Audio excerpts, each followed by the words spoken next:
Welcome, guys, to another Jerry Said It moment. Today, I want to talk to us about change and transformation, why these two narratives are different, and which one I always lean down in. Imagine a couple struggling with procrastination in resolving conflicts, and they have the option of change. And I'm going to use the narrative of they take 15 minutes each evening to talk through issues. It works for a while, but when stress arises, they slip back into their old avoidant habits or wrong manner of conflict in how they speak to one another, disrespectfully, withhold, withdraw, isolate, or even be abusive, and I mean abusive language.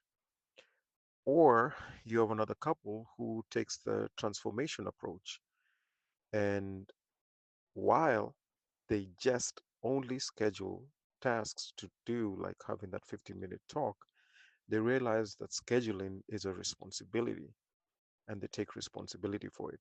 They realize that scheduling becomes something they intentionally both have to do. So they look at timings, they look at the right time to when to do it and when it's possible, when both are calm and both are in a position to discuss the matter.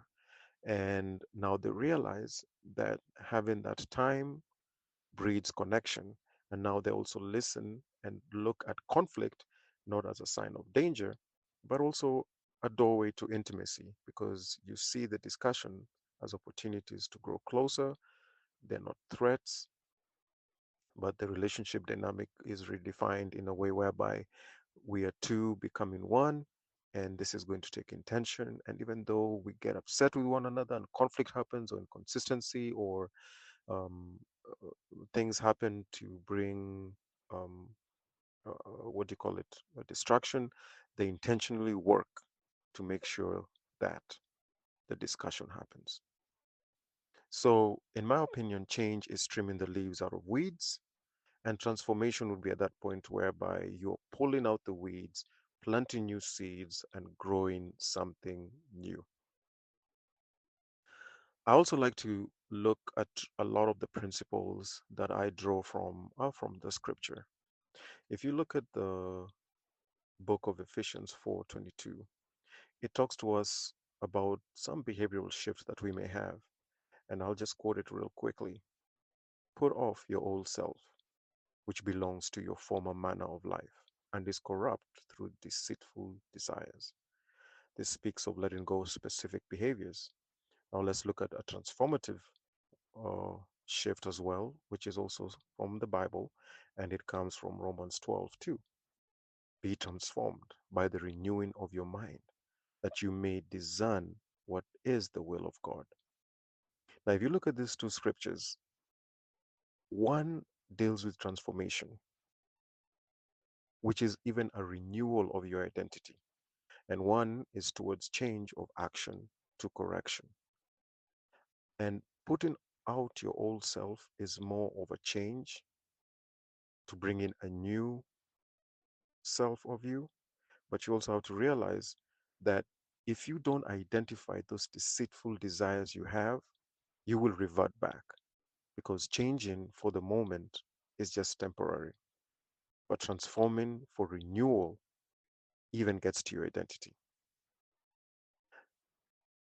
So I want to encourage us couples. The next time you're talking about changing, look to it as a transformation to where you want to renew yourself, renew your identity, renew your perception of what you think conflict is or what you think your person is. Because a lot of times I've realized when couples come, they come with such a subjective view of that conflict and a subjective view of their person. And unfortunately, a very selfish, subjective view of how they think or feel they've been offended or hurt. Well, if you look at the whole situation objectively, both of you contributed to that conflict, and both of you need to work at it to break it right. And I give couples this principle to abide by. Don't look for who is right. Identify, address, and look for what is right. That way, you're not attacking anyone's identity, you're not attacking anyone's character, you're addressing the what that is bringing the conflict and trying to remove that what and keep you guys not as enemies, but as collaborative partners addressing that enemy that is the what. So let's run to transformation more than changing temporarily. Jerry said it. If you need sessions, if you need someone to talk to, or you need as a couple to help address and take you through transformation, hit me on my inbox and let's get together and let's get transformative because marriage works, but it takes you as a couple to work it. Again, Jerry said it.